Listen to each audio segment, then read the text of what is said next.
What if you're helping create the reality you keep complaining about? In the world today, there's so much chaos, so much pain, so much disconnect, even though we're supposed to be more connected than ever. And it starts smaller than you think. Most people don't realize this, but you felt it happen before. You felt it happen before, haven't you? That moment when you walk into the room and the energy feels heavy and you adjust to it. You walked away from the conversation and realized that you were repeating something you didn't even agree with. You've caught a thought in your head and realized you didn't choose it. That's not coincidence, that's construction. And it's not just happening to you, it's happening to all of us at the same time. Today, we're going to talk about what's actually being built, not just inside you, but around you in the world we have to live in and what we can do about it. In the last video, we talked about programming, the invisible script running your life, but we didn't go far enough because before the programming, there was language. And language doesn't just describe the word, it decides it. And not just your word, ours. I'll need you to imagine a glass of clear water.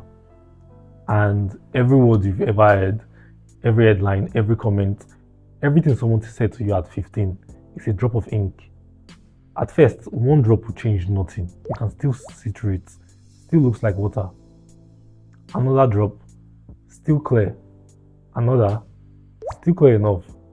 But when the drops don't stop, when they keep falling, day after day, conversation after conversation, scroll after scroll, a change begins to happen. Very slowly, very softly, you never see it happening. And it doesn't just go from clear to dark. It goes from clear to slightly tinted, to slightly heavier, to something you just adjust to. Until one day, you look at the glass and you don't question it.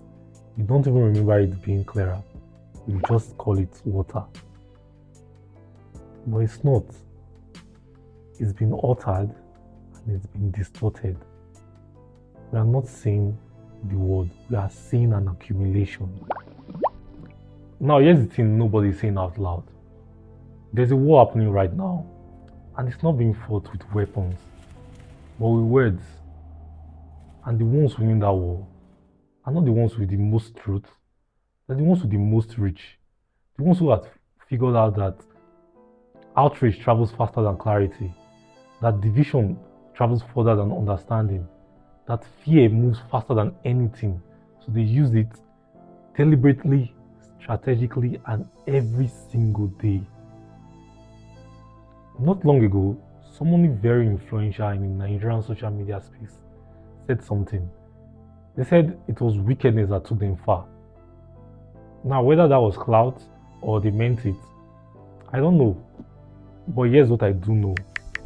It got echoed, it got shared, it got internalized by young people still figuring out who they are, still deciding what to believe about how the world works and where that leads us, God forbid. Because words don't leave, they stay. Every word released into this world keeps moving long after the person who said it has forgotten it. It gets repeated, it gets shared, it gets internalized until it stops feeling like information and starts feeling like truth. And the positive voices, the ones who could counter it, went quiet. Because quiet doesn't go viral. Because depth doesn't trend. Because it's easier to scroll past something that asks you to think than something that makes you feel. So the field gets left with the ones who are ready to burn it to the ground for a number on the screen, for views and for likes. And if that doesn't change, if more people don't decide to put something real out there, we don't just get a noisy word. We get a word that has forgotten what a different kind of conversation even sounds like. And that's not a personal problem. That's not a me or a you problem. That's how the word gets lost. And here's where it gets serious. Eventually, we stop noticing. It's not that we believe everything, we are smarter than that. But after enough exposure, The questions change. We stop asking, is this true? We start asking, how bad is it? The frame shifts and you don't feel it happen. And you're not alone in this. Right now, 7 billion glasses are filling up with the same fear, the same outrage, the same distorted picture of each other. And nobody is noticing the water changing because everyone's water is changing at the same time. So eventually, you get a world that reflects more division, more distrust, more noise, not by accident, but by repetition. The world isn't broken, it's being built, word by word, headline by headline, conversation by conversation.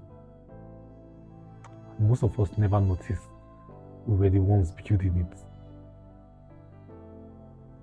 And I'm not just the one saying this. MIT ran a study and they discovered that false stories spread 6 times faster than the truth. Not because people are stupid, but because the system was built to reward what keeps you watching than what keeps you clear. 10 people killed will travel further than 100 people healed every time. Fear moves, outrage sticks, and slowly your picture of the world starts looking like the feed. Not the world, your social media feed. And over time, the line separating those two disappears entirely. There's an old story in the Bible, the Tower of Babel. We all know it. When humanity spoke one language and together built a tower that reached towards the sky. Not because they were stronger than us today, but because they were aligned. And in Genesis chapter 11, verse 5 to 7, God himself came down to see the city and the tower the people were building. And he said, if as one people speaking the same language, they have begun to do this, then nothing they decide to do will be impossible for them. Let us go down and confuse their language. And when their language broke, it was not armies that came to stop them. It wasn't war. It was just confusion. Look around now. We don't share language anymore. We share fragments. We share opinions, clips, reactions. Everyone is broadcasting and nobody is receiving. And when language fragments, progress doesn't just slow down, it reverses. Because you cannot build what you cannot agree to name. Rwanda is one of the fastest developing countries in Africa today. But here's what you don't know. In 1994, Rwanda collapsed. Not from outside invasion, from words. Specific words broadcast over the radio. Words that turn neighbors into something to be feared, then something to be destroyed. In roughly 100 days, an estimated 800,000 to 1 million people were killed, making it one of the fastest and most brutal genocides in modern history. But when the killing stopped, the country faced a decision. Keep the language of division or deliberately choose a new one. They abolished the ethnic classifications that had been used to separate people. So there was no longer Hutu, no longer Tutsi, just Rwandan. One word, one identity, one direction. And within a generation, one of the most fractured societies on earth became one of the fastest developing nations in Africa. Not because the pain disappeared, but because they understood something most societies never do. And that is the language you normalize determines the future you build. Now, I want you to bring that closer to home. Right now, across countries like ours, people check tribe before they check character. Before they decide whether to trust you, before they decide whether to even give you a listen, before they even decide whether someone deserves to be in the room. And the words that justify it have been said so many times. You can't trust those people. That tribe is like that. Nigerians are like this. Foreigners are the problem. It's said so casually, so normally, so many times that nobody asks where the words came from or what they are building. But here's what I want you to understand. Every time words like that leave your mouth, You're not just expressing an opinion, you are releasing a virus. And a virus doesn't ask permission before it spreads. It doesn't check whether you meant it as a joke. It doesn't stop at the person you told it to.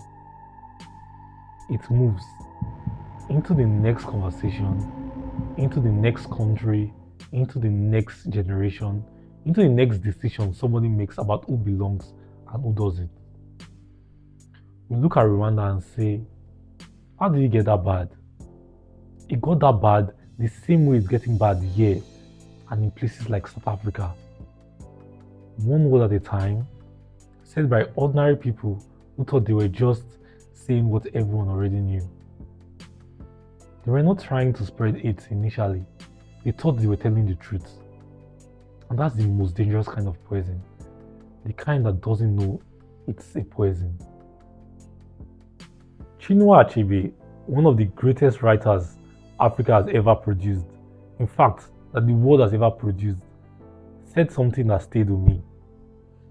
He said, when we see an image of ourselves, we either accept it or we reject it, but we cannot ignore it. Think about what that means at scale. When the image being broadcast of your community, of our generation, of our world is fear, division, and dysfunction, some people accept it, some people push back, but nobody is unaffected.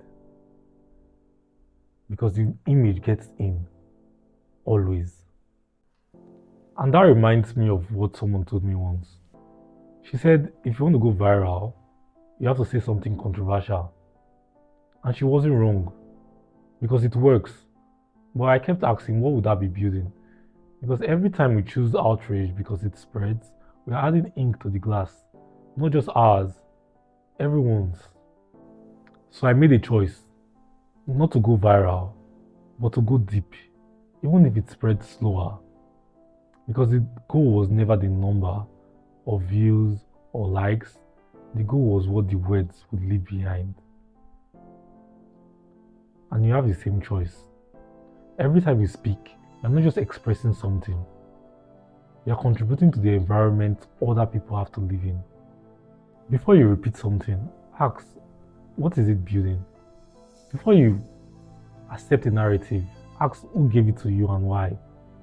Before you speak, ask whether you're adding ink to the glass or you're clearing it. When enough people start choosing their words deliberately, something shifts, not just in them, but in the room, in the conversation, and in the culture. Trust starts rebuilding because words start carrying weight instead of noise. Clarity returns because thinking stops being someone else's reaction. Connection deepens, like the kind people feel and they can't even name it. The one that didn't change because one person chose better words. It changed because enough people did. And that's the scale of what's possible. So here's where I'll leave you. Every word you repeat, every idea you pass along, every conversation you choose to have is building something. Not just in you, in the world around you. The world isn't this way by accident. It's the result of what we have chosen to say, to repeat, and to normalize. And we can choose differently, even if it's not all at once, even if it's not done perfectly, but deliberately. Rwanda has shown us what's possible when a society decides to change its language, and Babel showed us what happens when it doesn't. So the question is, which story are we writing? I know this landed for you because if you didn't, you wouldn't still be here. So here's what I want you to do this week. Before you share something, before you repeat anything, before you add your voice to something, ask yourself one question. What is this building? That's it. Just that question. So, if this shifted something for you today, share it with one person, not for the channel, not for my sake, because they need to ask themselves that question too. Appreciate your time you've chosen to spend here, because time is one thing nobody gives back to you, and you choose to spend some of it on a conversation that actually matters. That means something. I'll see you in the next one. Stay intentional. Thank you.